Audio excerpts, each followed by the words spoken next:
Bonjour, le 10 octobre prochain, une grève est annoncée pour tous les services publics. Elle est soutenue par la CGSP. Nous allons écouter les questions et les réflexions de différents intervenants pour comprendre les raisons de cette action.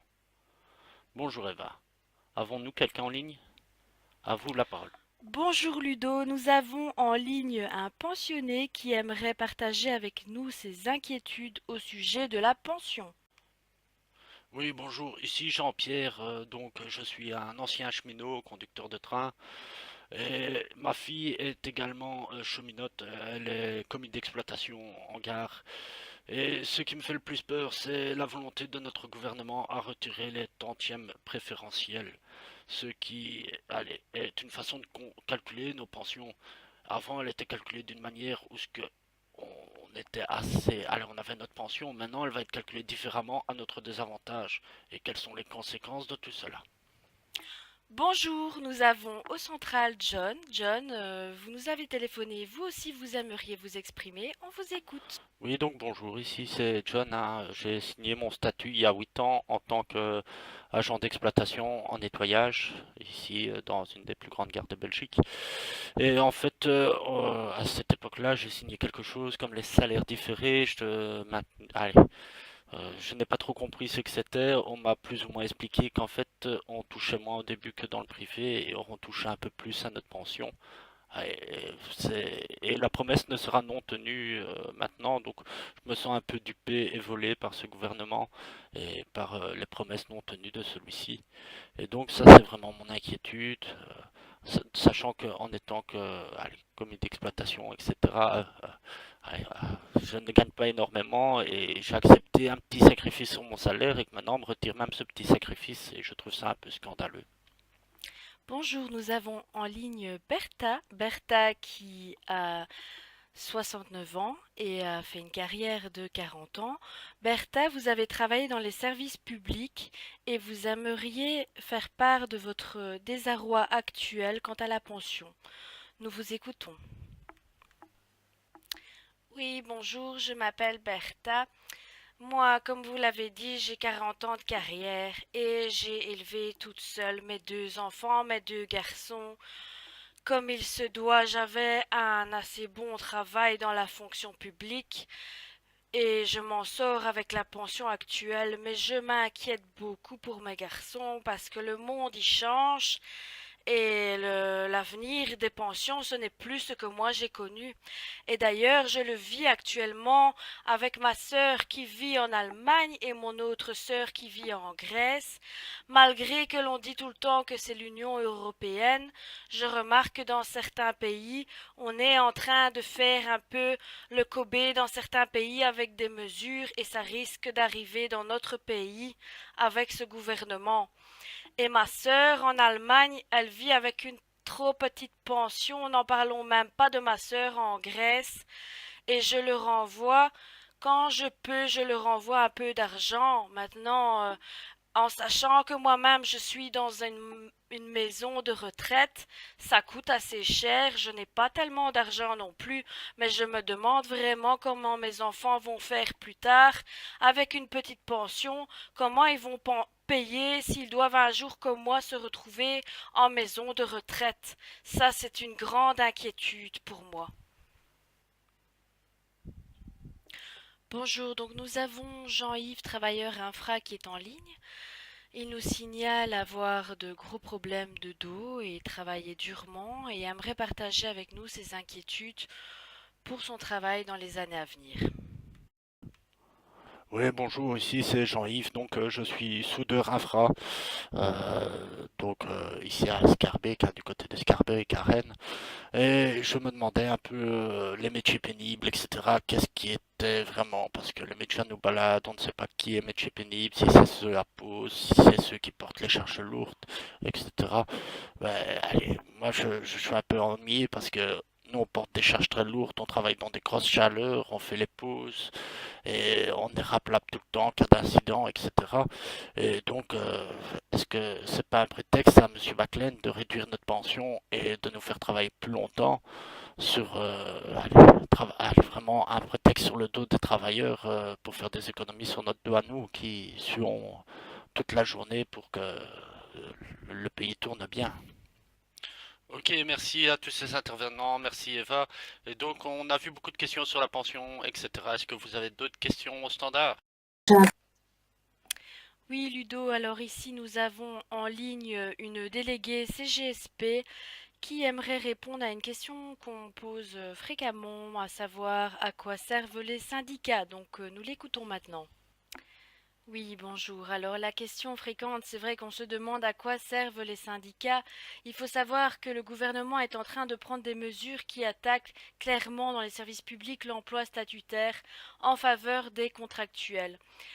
Les contractuels, hélas, peuvent se faire licencier plus facilement pour parfois des motifs fallacieux et donc nous prenons en charge la défense de ces travailleurs.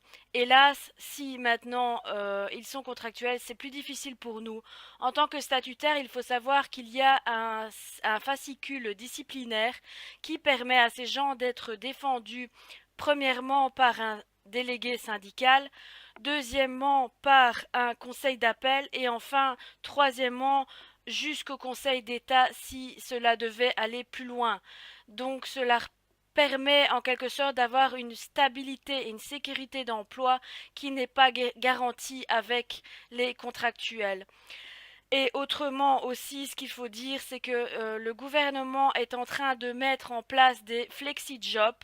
Les flexi-jobs, c'est quoi? C'est des gens qui n'ont plus aucune garantie d'emploi. Ils sont appelés au jour le jour pour prester des heures de travail heure par heure et nous luttons contre cela et nous espérons avoir le soutien du plus grand nombre des travailleurs pour la grève du 10 octobre, car nous estimons que la stabilité et la sécurité d'emploi est quelque chose de très important à l'heure où le chômage actuel est en pleine accroît.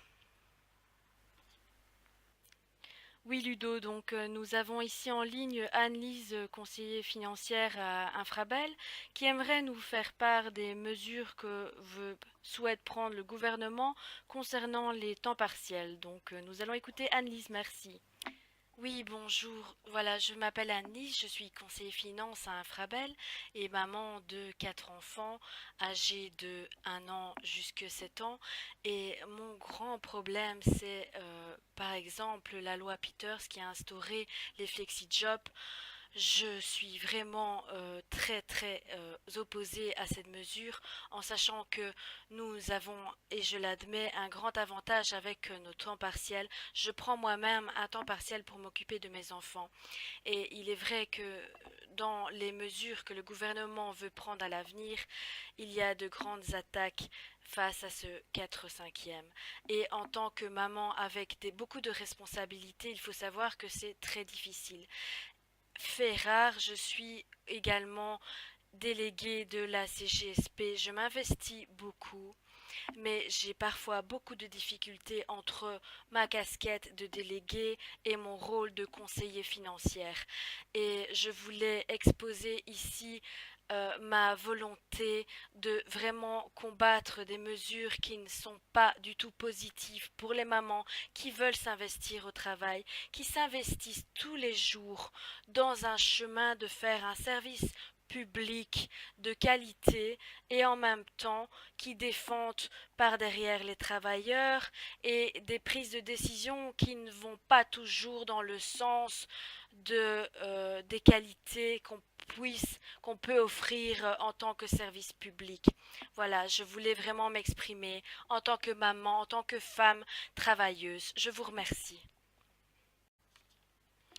Oui, nous sommes donc en direct avec Michael de Bruxelles Midi qui aimerait nous parler quant à lui de la réduction d'effectifs qu'il y a eu récemment dans le groupe SNCB et aimerait nous faire part de son expérience au travail. Donc nous l'écoutons avec grand intérêt. Oui, donc bonjour, ici Michael, un jeune sous-chef de gare à Bruxelles Midi. Oui, donc moi, ce qui m'interpelle un peu avec les flexi-jobs, etc., qu'on nous invente depuis 2 3 ans, on nous parle beaucoup de recrutement au sein du chemin de fer, ouais, on a des nouvelles classes, on nous invente toujours ça, nouvelles classes pour agent de triage, pour sous-chef. Mais je remarque une chose, c'est qu'on est de moins en moins dans le tableau de service, on travaille de plus en plus, avec des pressions de plus en plus constantes, et ce n'est plus possible. On travaille minimum 2 week-ends par mois, on travaille quelquefois des journées de 16 heures, double prestation, alors qu'en théorie c'est interdit par la loi belge, mais à la SNCB ça se produit. Donc c'était pour savoir allez, comment était-ce possible. Et on nous dit encore, oui, vous devez encore faire des sacrifices, alors qu'on ne le comprend pas, on n'arrête pas de faire des sacrifices, on est au bout du rouleau. Plusieurs de mes collègues sont d'ailleurs en burn-out à l'heure actuelle. Ok, merci Eva pour tous ces différents témoignages. Et donc, si je le comprends bien, le gouvernement souhaiterait arriver comme en Angleterre à une privatisation où les tarifs sont exorbitants et qu'il faut différents billets pour un même trajet dans le même pays, où il y a différentes compagnies, où ce que la sécurité n'est plus vraiment la priorité, mais plutôt remplir les poches de l'actionnaire qui serait la priorité, un peu comme cela a été avec Caterpillar, etc.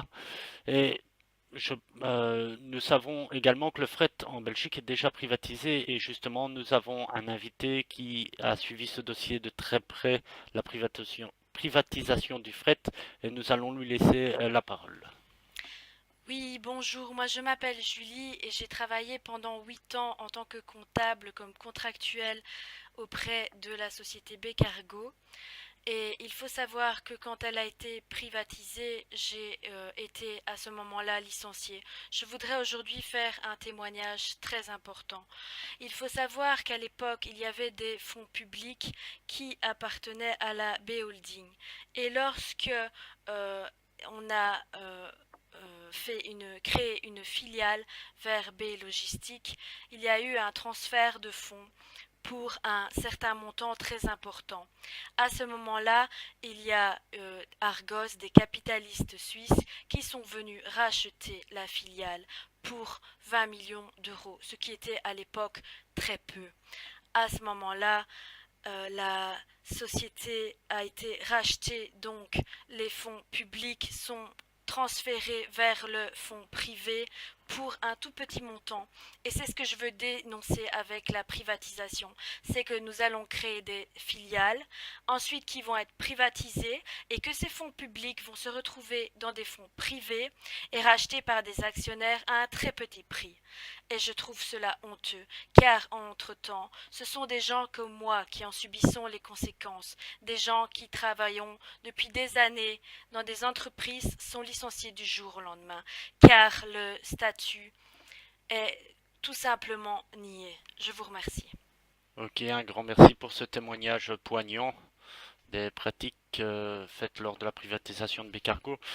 Mais ce qu'on peut remarquer aussi, c'est que durant ces dernières années, le gouvernement a quand même baissé drastiquement la dotation de la SNCB à hauteur de 3 milliards, je pense, pour tous les chemins de fer belges, et que certains partis politiques comptent régionaliser cet outil belge, le régionaliser, et donc un peu scinder un peu plus notre pays.